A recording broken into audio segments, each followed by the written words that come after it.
امیر معاویہ کی باری آئی تو انہوں نے سوچا کہ میں اپنی زندگی میں ہی اپنا جانشین مقرر کر دوں، اور یہ کام اس سے پہلے کون کر چکے ہیں؟ جناب ابو بکر صدیق رضی اللہ عنہ۔ لیکن فرق یہ ہے کہ جناب ابو بکر صدیق نے جس کو جانشین مقرر کیا ہے وہ ان کا بیٹا نہیں ہے۔ جناب امیر معاویہ جن کا دارالحکومت دمشق میں تھا، شام میں تھا، وہ یہ سمجھتے تھے کہ اگر میں اپنے بیٹے کو جانشین مقرر کر دوں تو حالات پرامن رہیں گے، اگر کسی اور کو مقرر کیا گیا تو شاید پھر اختلافات شروع ہو جائیں اور معاملات بگڑ جائیں۔ یہ ان کا اجتہاد تھا، اس میں غلطی بھی ہو سکتی ہے، لیکن بہرحال انہوں نے اپنے بیٹے یزید کے بارے میں کہا کہ میں اس کو اپنا جانشین مقرر کر رہا ہوں، اور اس سلسلے میں انہوں نے مختلف شہروں میں جو ان کے گورنر تھے ان سے کہہ دیا کہ اپنے اپنے علاقے کے بڑے بڑے لوگوں سے یزید کے نام پہ ابھی سے بیعت لے لو۔ جناب حسین نے بیعت نہیں کی، اور بھی کچھ صحابہ کرام نے بیعت نہیں، انہوں نے بیعت نہیں یعنی کہ دی۔ لیکن جب امیر معاویہ فوت ہوئے، یزید نے اقتدار سنبھال لیا، تو اس نے اپنے گورنروں کے نام پیغام بھیجا کہ اب نئے سرے سے میرے نام پہ بیعت لی جائے، کیونکہ اب میں نے اقتدار سنبھال لیا ہے۔ ہر علاقے کے گورنر نے اپنے اپنے علاقے کے بڑے بڑے لوگوں سے بیعت لی۔ مدینہ کے گورنر کو بھی لیٹر ملا، اس نے طلب کیا جناب عبداللہ ابن زبیر رضی اللہ عنہ کو اور جناب حسین رضی اللہ عنہ کو۔ عبداللہ ابن زبیر نے کہا کہ مجھے مہلت دی جائے، اس رات میں سوچتا ہوں پھر کچھ بتاؤں گا، لیکن رات ہی کو وہ مدینہ چھوڑ کے مکہ چلے گئے۔ جناب حسین کو بلایا گیا، ان سے بیعت لی گئی، تو انہوں نے کہا کہ اگر بیعت میں نے یزید کے نام پہ بیعت کی تو سب کے سامنے کروں گا، خفیہ طور پہ بیعت نہیں کروں گا، تو اگر میں نے بیعت دی تو دن کی روشنی میں کل دوں گا، رات کے اندھیرے میں یہ کام نہیں کروں گا۔ لیکن رات کو جناب حسین بھی مکہ روانہ ہو گئے، عبداللہ بن زبیر بھی مکہ روانہ ہو گئے، اور جناب حسین بھی مکہ روانہ ہو گئے، اور مہینہ تھا حج کا۔ دوسری طرف یہ اطلاع اہل کوفہ کو مل چکی تھی۔ اہل کوفہ انہوں نے لیٹر کے اوپر لیٹر لکھنے شروع کر دیے جناب حسین کو کہ ہم یزید کو خلیفہ بادشاہ ماننے کے لیے تیار نہیں ہیں، ہم آپ کو خلیفہ مانتے ہیں، آپ کو بادشاہ مانتے ہیں، آپ کوفہ تشریف لائیں، ہم آپ کے ہاتھ پہ بیعت کریں گے اور آپ کوفہ میں ہمارے حکمران ہوں گے۔ ایک لیٹر، دو لیٹر، تین لیٹر، لیٹروں کی تعداد 500 تک جا پہنچی۔ جب 500 لیٹر ہو گئے تو جناب حسین سوچنے پہ مجبور ہو گئے، انہوں نے اپنے چچا کے بیٹے مسلم بن عقیل کو کوفہ بھیجا کہ جاؤ حالات کا جائزہ لو۔ مسلم بن عقیل جب کوفہ داخل ہوئے تو لوگوں نے انہیں ہاتھوں ہاتھ لیا، ان کے ہاتھوں پہ جناب حسین کے نام پہ بیعت کی۔ پورا کوفہ جناب حسین کے ساتھ تھا، مسلم بن عقیل کے ساتھ تھا۔ مسلم بن عقیل نے فوری طور پہ جناب حسین کو لیٹر لکھا، کوفہ تشریف لے آئیں، کوفہ والے آپ کے استقبال کے لیے تیار ہیں، آپ کے علاوہ کسی اور کو خلیفہ بادشاہ ماننے کے لیے تیار نہیں ہے۔ جناب حسین نے جب انہیں لیٹر ملا، مکہ سے نکلنے کا پروگرام بنا لیا۔ مکہ میں حج کی وجہ سے صحابہ کرام موجود تھے۔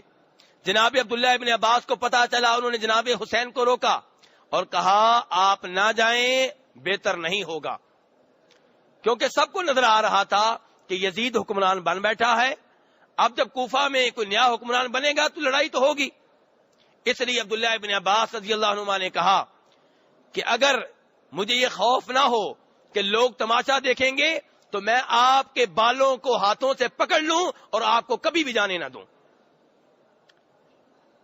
عبداللہ ابن عمر رضی اللہ عنہما کو جب یہ اطلاع ملی کہ جناب حسین جا رہے ہیں تو جناب حسین مکہ سے بہت دور نکل چکے تھے، وہ اپنی سواری پہ بیٹھے جناب حسین کے پیچھے آئے، 3 راتیں سفر کر کے۔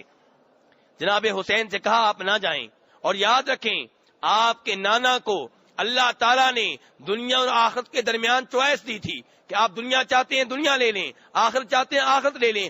آپ کے نانا نے آخرت کو پسند کیا تھا، دنیا کو چھوڑ دیا تھا۔ آپ کوفہ میں نہ جائیں، لیکن جناب حسین نے کہا کہ لوگ میرا انتظار کر رہے ہیں، میں جاؤں گا۔ تو جناب عبداللہ ابن عمر جناب حسین کو گلے ملے، رونے لگے اور کہا میں آپ کو الوداع کہہ رہا ہوں اور میں دیکھ رہا ہوں کہ آپ قتل ہونے والے ہیں۔ ابو سعید خدری رضی اللہ عنہ نے کہا کہ حسین نہ جائیں، کوفہ والے وہی ہیں جنہوں نے آپ کے والد کو شہید کیا تھا، کوفہ والے وہی ہیں جن کے بارے میں آپ کے والد نے کہا تھا، جناب علی نے کہا تھا کوفہ والو میں تم سے تنگ آ چکا، تم مجھ سے تنگ آ چکے، مجھے تم سے نفرت ہے اور تم مجھ سے نفرت کرتے ہو۔ یہ وہ کوفہ والے ہیں، آپ ان کی باتوں میں نہ آئیں، نہ جائیں۔ عبداللہ ابن زبیر رضی اللہ عنہ نے بھی روکنے کی ہر ممکن کوشش کی، لیکن جناب حسین روانہ ہو گئے۔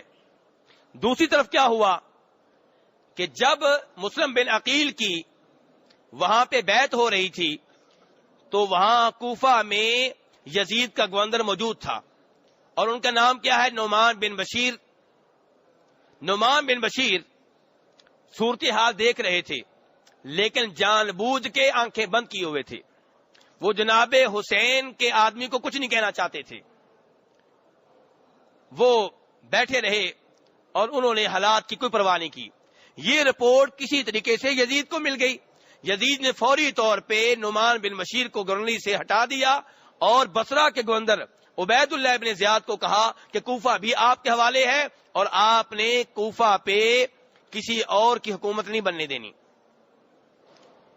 ابن زیاد جب کوفہ پہنچا تو اس نے اپنے چہرے کو چھپایا ہوا تھا، رات کا اندھیرا تھا، لوگ ٹولیوں کی شکل میں جہاں کہیں بیٹھے ہوتے انہیں سلام کہتا اور لوگ یہ سمجھتے کہ شاید جناب حسین رضی اللہ عنہ پہنچ چکے ہیں، وہ آگے سے کہتے وعلیکم السلام اللہ کے رسول کے نواسے۔ اور یہاں سے ابن زیاد کو اندازہ ہو رہا تھا صورتحال کتنی خطرناک ہے اور لوگ کس قدر جناب حسین کا انتظار کر رہے ہیں۔ ساری صورتحال کا جائزہ لے کر وہ اپنے محل میں چلا گیا اور اپنے غلام معقل سے کہا کہ تم جاسوسی کرو اور دیکھو کہ اس معاملے کا ماسٹر مائنڈ کون ہے، اس کے پیچھے کون ہے۔ چنانچہ معقل نے اپنے آپ کو یہ ظاہر کیا کہ میں شام سے آیا ہوں، 3000 دینار جناب حسین کے لیے لے کر آیا ہوں، ان کی مدد کرنا چاہتا ہوں، ان کی بیعت کرنا چاہتا ہوں، مجھے بتایا جائے وہ کہاں پہ ہیں۔ لوگوں نے ان کو اعتماد کیا اور انہیں مسلم بن عقیل کے پاس لے گئے۔ اس نے مسلم بن عقیل کے ہاتھ پہ بیعت کی اور مسلم بن عقیل ہانی بن عروہ کے گھر میں ٹھہرے ہوئے تھے، وہ وہاں پہ روز آتا، صورتحال دیکھتا اور سمجھتا کہ کون کون بڑے لوگ ہیں جو اس معاملے کے پیچھے ہیں۔ جب اچھی طرح معاملہ اس نے جان لیا تو وہ ابن زیاد کے پاس واپس آ گیا۔ ابن زیاد نے ہانی بن عروہ کو پیغام بھیجا اور انہیں گرفتار کر لیا۔ ہانی بن عروہ سے کہا بتاؤ حسین کہاں ہیں؟ اس نے کہا مجھے نہیں پتا۔ اس نے اپنے غلام کو آواز دی۔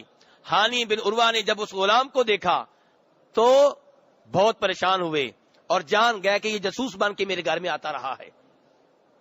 اس نے اب پوچھا اب بتاؤ کدھر ہے مسلم بن عقیل؟ تو ہانی بن عروہ نے کہا مسلم بن عقیل اگر میرے پاؤں کے بھی نیچے بیٹھے ہوں تو میں اللہ کی قسم پاؤں نہیں اٹھاؤں گا، یعنی کہ نہیں بتاؤں گا۔ اس نے ہانی بن عروہ کو مارا لیکن ہانی بن عروہ نے بتانا گوارا نہیں کیا کہ مسلم بن عقیل کہاں ہیں۔ لیکن عبید اللہ ابن زیاد کو علم ہو گیا اور دوسری طرف مسلم بن عقیل تک یہ رپورٹ پہنچ گئی کہ ہانی بن عروہ کو پکڑ لیا گیا ہے۔ مسلم بن عقیل 1000 آدمی لے کر، اور کچھ روایات میں سے زیادہ آتے ہیں، لے کر آئے اور ابن زیاد کے محل کا محاصرہ کر لیا۔ لیکن ابن زیاد بہت تیز آدمی تھا، اس کے محل میں کوفہ کے بڑے بڑے لوگ آدمی موجود تھے۔ اس نے ان بڑوں سے کہا کہ میری بات مانو گے تو انعام ملے گا، نہیں مانو گے تو شام سے لشکر آنے والا ہے، تمہاری ایسی کی تیسی کر دوں گا، تمہارے قبیلے کے جتنے لوگ مسلم بن عقیل کے ساتھ ہیں ان کو واپس جانے پہ مجبور کر دو۔ چنانچہ وہ لوگ باہر نکلتے اور اپنے اپنے قبیلے کے لوگوں سے کہتے تم چلے جاؤ۔ لوگ کوفہ والے جنہوں نے بیعت کی ہوئی تھی، موت کی بیعت کی ہوئی تھی، اب غداری کرنے لگے، واپس جانے لگے۔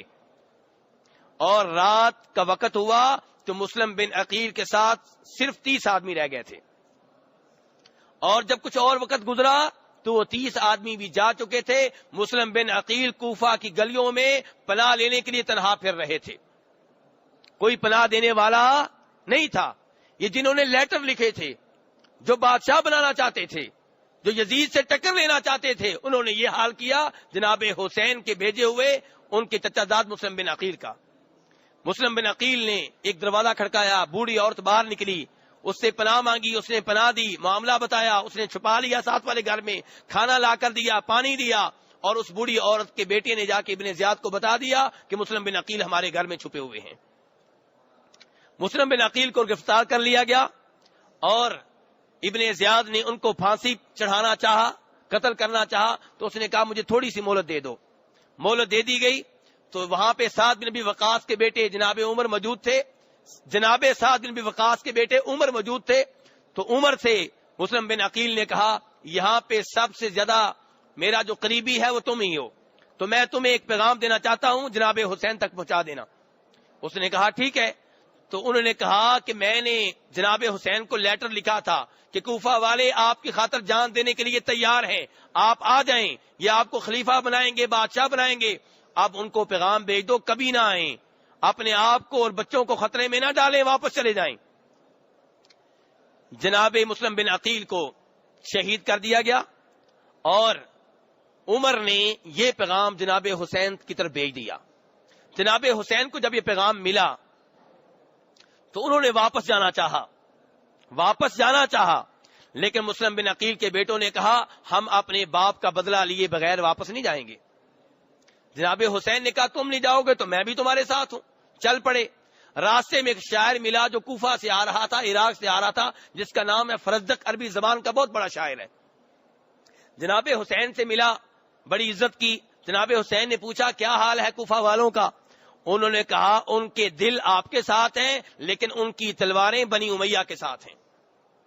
کیا مطلب؟ لڑائی ہوگی تو تلوار آپ کے اوپر چلائیں گے لیکن دلی طور پہ آپ سے محبت کرتے ہیں. یہ ایسی محبت ہے جیسی آج لوگ کر رہے ہیں، ماتم کرتے ہوئے ایسی محبت کی جا رہی ہے. تو بہرحال کیا کہہ رہا ہے وہ شاعر؟ کہتا ہے کہ ان کے دل آپ کے ساتھ ہیں لیکن تلواریں ان کی بنی امیہ کے ساتھ ہیں، یعنی کہ یزید کے ساتھ ہیں. جناب حسین نے کہا اللہ المستعان، اللہ مدد کرے گا. چلتے رہے.